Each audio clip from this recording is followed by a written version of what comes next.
የግፈኛዋ ሴት መጨረሻ ላይ ህልሟን እንዳየችው እንግዲህ በፍርሃት ስትናወጥ እናያታለን። ፍርሃቷ እውን የመሰላት የወዲት ጉዲት ከስራዋ በፍጹም መመለስ እንደማትፈልግና የበለጠ ደግሞ ተጋግላ ማፋጠን እንደምትችል ለራሷ ተናግራ ወደ ማዘሯ ቱር በማለት እንግዲህ ነገሩን ሁሉ ለማዘሯ ትናገራለች። ማዘሯም ህልሙ ምንም ይሁን ምንም አንቺ ግን መፍራት የለብሽም ትላታለች። እማዬ ያየሁትን ነገር በፍጹም አንቺ ስላላየሽ ነው እንጂ ከኔ ትብሽ ነበር እያለች ስትናገር፣ እውነት አንቺ የኔ ልጅ ነች? ይቺ ሰኞ ብላ አርበን የማትደግም ሞዛዛሩይት ምንም አታረግሽም ስትላተይ በቢላዋ ይዛ እያስፈራረች የነበረ ወንድዬም ቢሆን አሽቀንጥሮ ጥሎኛል ትላታለች። አለም ራሱ ጉድ ሰርታኛለች እማዬ ትላታለች።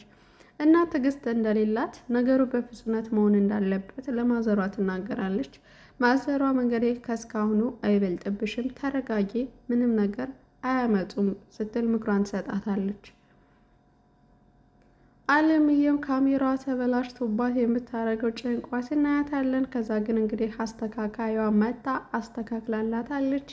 ፀሐዬ የ10,000 ብር ቅጣት እንደተቀጣችና የወንድዬ አማችን በለ ወይም ደግሞ የዮዲት ጉዲት ወንድም ማለት ነው ስለሚወዳት ያንን 10,000 ብር የምትቀጣ ከሆነ ቤቱን ለቀው እንደሚወጣ ከእናቱ ጋር ሰጣ ገባ ሲገቡ እናያለን። ወይዘሮ ወርቅም እንግዲህ በማስመሰል ልጅቷን ትቸዋለሁ ሁሉም ነገር እንደውም እረፍት ለምን አትወጭም ብላም ደግሞ ትህትናዋን ስታሳይ እናያታለን። በማስመሰል ማንነቷ ማለት ነው። ፀሐይም በተፈጠረው ነገር ይቅርታ ጠይቃ ደስ ብሏት ነበረ። ሰላም እንዴት ናችሁ? ውድ የኖላዊት ዩቲዩብ ቻናል ቤተሰቦቼ ሰላማችሁ ብዝት ይበልልኝ። እንኳን ደህና መጣችሁ። ሁላችሁንም ሰላም እያልኩኝ ለዚህ ቻናል አዲስ ከሆናችሁ ሰብስክራይብ፣ ላይክ በማድረግ ቤተሰብ ሁኑ። ነባር ቤተሰቦቼ እንደተለመደው አመሰግናለሁ። ዛሬ ትንሽ ድምፄ ትክክል አይደለም፣ ቅዝቃዜም ስላለ በደንብ ጎልቼ ለማውራት ሞክሬያለሁኝ። ግን ደግሞ ያዝ ያዝ የሚያደርግ ነገር አለ ከጉሮሮዬ ላይ አላቅም። ይህ የማንኛችን በጠዋቱ የሚሰማን ስሜት ይመስለኛል፣ በተለይ በቅዝቃዜ ወቅት ላይ ማለት ነው። እና ለድምፄ ጥራት ይቅርታ ጠይቃለሁ። እና የዮዲት ጉዲት መጨረሻ ምን ይሆናል የሚለውን እና የግፈኛዋ ሴት በክፍል 19 ማለት ነው ይዤላችሁ የመጣሁት። ላይክ ማድረጋችሁን አትርሱ። ሼር ማድረጋችሁንም እንደዛው ሀሳብ አስተያየታችሁን ደግሞ በኮሜንት አስቀምጡልኝ። ደግሞ አንድ ጥያቄ ልጠይቃችሁ በዛው አጋጣሚ። ኮሜንት ይሰጠኛል ግን በቀይ መስመር እያሰመረ ነው ያመጣውና እኔ እንጃ አላቅም እንዴት ነው የአደጋ ምልክት አስመስሎ እያመጣው ነው ማለት ነው። ኮሜንት ኮምቱልኝ አትኮምቱልኝ አላቅም ማለት አትኮምቱልኝ እንዳልላችሁ ነው ወደዋለሁ። ኮሜንትን ኮምቱልኝ እንዳልላችሁ ደግሞ የአደጋ ምልክት እያመጣ ነው ከእናንተም ከቻናላችሁ ላይ አለ ወይስ ከኔ ብቻ ነው ማለት ስህተቱን ማወቅ ስለፈለግኩ ነው። እንዴት ነው ይሄ የአደጋ ምልክት አድርጎ ነው የሁላችሁ የሚያስቀምጥልኝ እና ለምን እንደሆነ አላውቅም። ካወቃችሁ ኮሜንት ላይ ብታስቀምጡልኝ በዚህ አጋጣሚ ወይም ደግሞ በውስጥ ብትነግሩኝ ደስ ይለኛል ማለት ነው።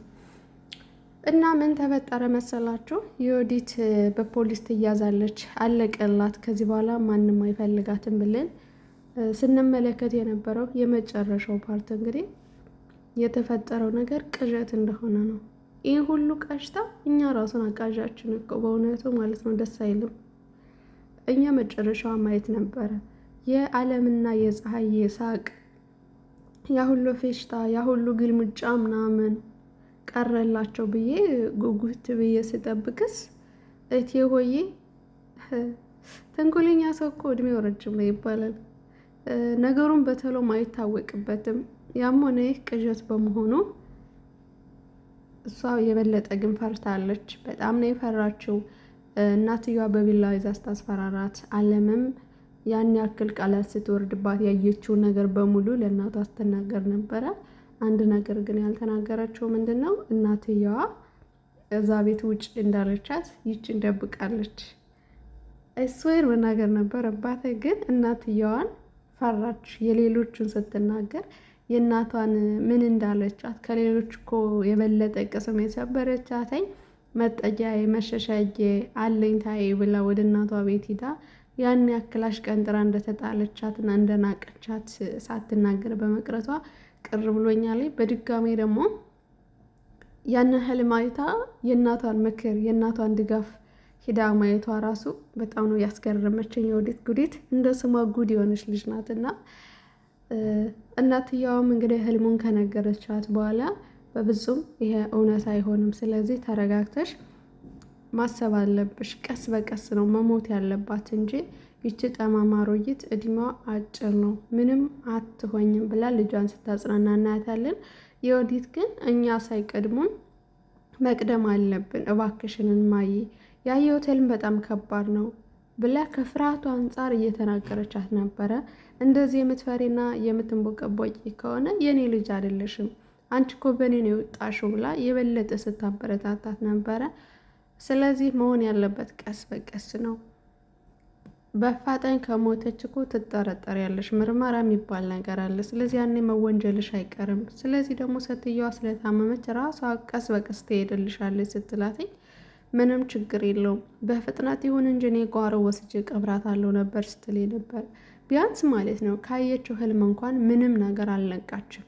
ያየችው ህልም እኮ እድል እንዲሰጣት እንድትነቃ ነበረ። እሷ ግን የበለጠ እንዲሁም ተንኮለኛ ሆና እናያታለን ማለት ነው። እንግዲህ ፀሐይም አንድ ብርጭቆ በስህተት እቃ ስታጥብ በመስበሯ ምክንያት ውድ ነው የሆነ እቃ ነው ተብላ እንግዲህ 10,000 ብር ተቀጣለች ማለት ነው። 10,000 ብር አንድ ብርጭቆ እኮ ነው የሰበርኩት፣ ለዛውም ደግሞ ሁሉንም መጣቢ ስለተባልክ ነው እና ተሳስቼ ነው ይቅርታ ስትጠይቃተኝ እኔ ወይዘሮ ወርቄ ሆድሽን ነው እንጂ የምሞላለሽ የቤቴን እቃ እንድጨርሽው አልፈልግም። የገዛሁት 10,000 ብር ነው። ስለዚህ ትቀጫለሽ፣ የ2 ወር ደሞዝሽን ከግማሽ ተብላ ተቀጣለሽ ማለት ነው። የገባችው በ4,000 ብር ነበረ። ከዛ እንግዲህ 2 ወር ከግማሽ 10,000 ብር ማለት ነው። እዛ ቤት ከገባችሁ 2 ወር አልሞላችም። የመጀመሪያው ወር ወጥ አሳነሽ በመባል ተቀጣለች። እዚህ በኋላ ደግሞ ሌላ ቅጣት አስቡት።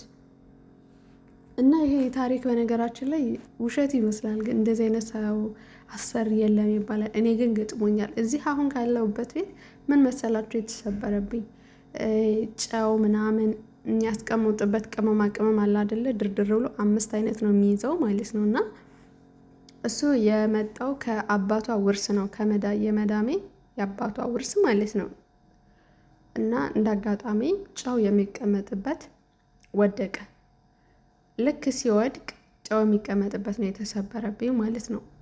5 ነው፣ ልክ የተያያዘ ነው። ቁጭ ቁጭ ያሉ ለየብቻቸው ቅመማ ቅመም የሚጨመርበት እና አንደኛው የጨው ማስቀመጫው ነው ተገንጥሎ የተሰበረብኝ።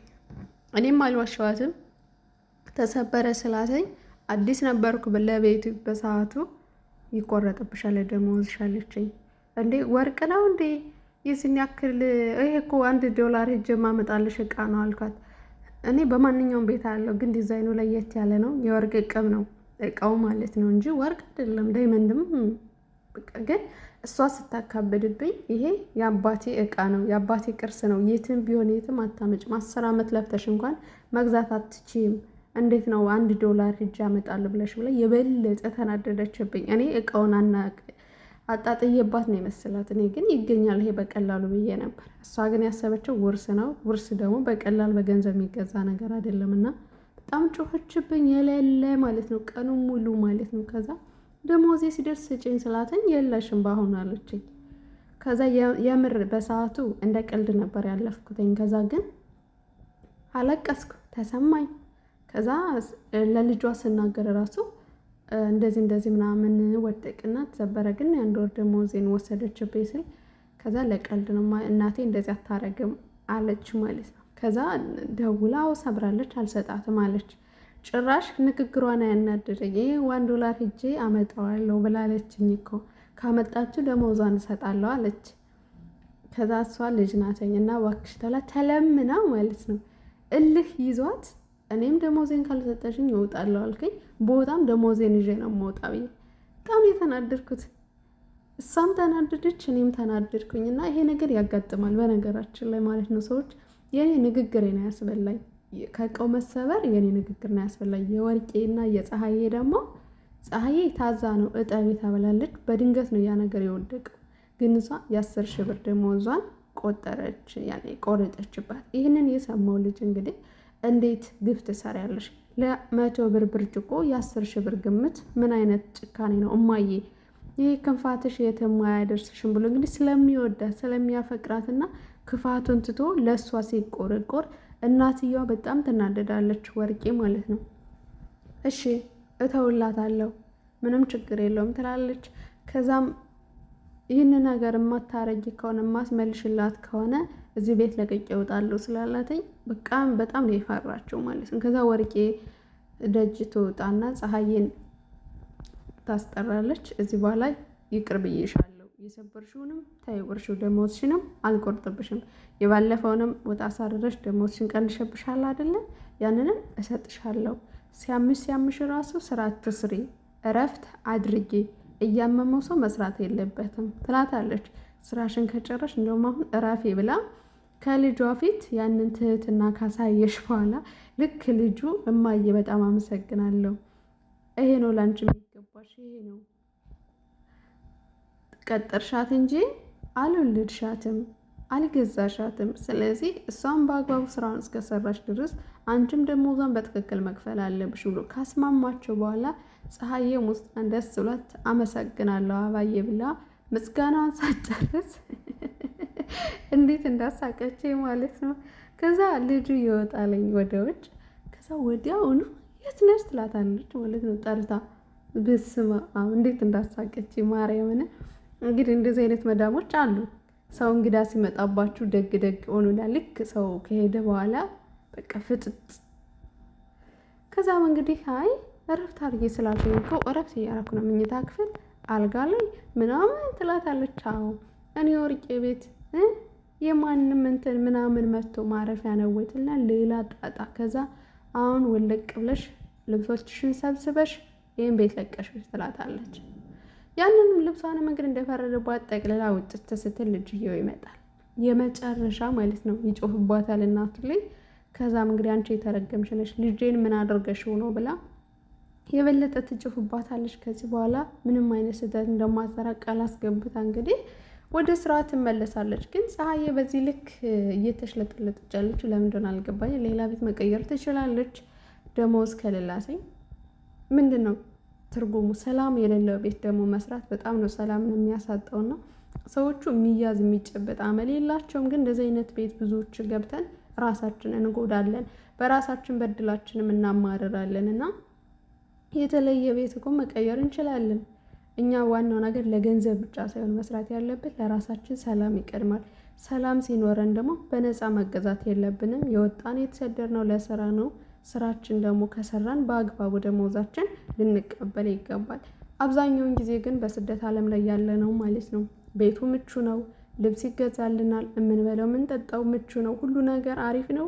ደመወዝ ግን የሌለ ልጆች በጣም ብዙ ነን ማለት ነው። በተለይ አሁን ይሄ በግሩፕ ላይ ምናምን የምሰማቸው ነገሮች፣ በቲክቶክ የማያቸው ነገሮች ማለት ነው። የመጣሁት እርቦኝ አይደለም በርዶኝም አይደለም፣ ለለውጥ እስከመጣው ድረስ ግዴታ ደመወዝ ያስፈልጋልና ደመወዛችሁን ወራችሁ ካለፈ በኋላ ወዲያውኑ መጠየቅ አለብን። እና የፀሐዬ ልፋት ከንቱ ነው ማለት አንደኛ በምትበላው በምግቧ ነፃነት የላትም። ስድቡ፣ ግልምጫው፣ ሁሉ ነገሩ የስራው ጫና በጣም ከባድ ነውና እኔ እንደሱ አስታግሼ መስራት አልችልም። ብዙዎቹ ግን በዚህ ላይፍ ደግሞ በጣም የሚያሳልፉ ስላሉ ነው ይህንን ልነግራችሁ የቻልኩት ማለት ነውና ካልተመቸን ቤት ይቀየራል። ቤት ቀይረን ካልተመቸን የእኛን ጸባይ ደግሞ መቀየር አለብን። የአሰራራችን ስልታችን ከሰዎች ጋር የምንግባባበትን መንገድ ላይ ራሳችን ማሳመን አለብን። አንዳንዶቻችን ትዕግስት አለን፣ አንዳንዶቻችን ትዕግስት የለንም። አንዳንዶቻችን ስንሰራ በጣም ጎበዞች ነን፣ አንዳንዶቻችን ደግሞ ስራ ያስጠላናል፣ ሰነፎች የሆንም ልጆች አለንና በዚህ ምክንያት ከአሰሪና ከሰራተኛ መካከል ጋብታ ይፈጠራል ማለት ነው። እስከሰራን ድረስ ሰላማችን ማግኘት አለበት። ከምንም በላይ ሰላም ነው። ሰላም ሲኖር ነው ውስጣችን ደስተኛ ሆኖ መስራት ያለበት። እስከሰራን ድረስ ደግሞ ገቢያችን በጥንቃቄ መውሰድ አለብን ብዬ አምናለሁ እኔ በግሌ ማለት ነው። እናንተን ሀሳብ አላውቅም። ከዛም እንግዲህ አለምም ካሜራው ተዘጋጅቶላታለኝ መርዙን ስትጨምረም ተይዛለች ማለት ነው። ሌላው ነገር አለም አንድ የቀራት ምንድነው መርዙ የት እንደሚቀመጥ ያንን ቦታ ነው። የውዲት ጉዲት በፍጥነት ተይዛለች ማለት ነው። ከዚህ በኋላ በቀጣይ ድራማው ላይ የሚሆነው የዓለምን ስራ በጉጉት እንጠብቃለን ማለት ነው። የወንድዬ እናትን በዚህ ልክ መሰቃየትና ግፍ መሰራት የለባትም። እውነት ለመናገር ይበቃታል። ይምር እንደገና የበቀል ደግሞ ህልም መሆን አልነበረበትም። ከሆነ የማይቀር እንግዲህ ዓለም በርትታ እንግዲህ ትይዛታለች ብዬ አስባለሁ። ይቀድሙና ላይ በጣም መጥፎ ናቸው እያለች ነበረ። እናትየዋም እግሯን እንደሚያማት እያዞረ እንደሚጥላት እየነገረቻት ነበረ። እሷም እንግዲህ መመርመር አለብሽ፣ ከምግብ ከተለያዩ ነገሮችም ጥንቃቄ አድርጊ እያለች ነበረ። ዓለም እኔ ግን መድኃኒቱንም አውቀዋለሁ፣ እንዴት እንደታመመችን በደንብ ነው የማውቀው።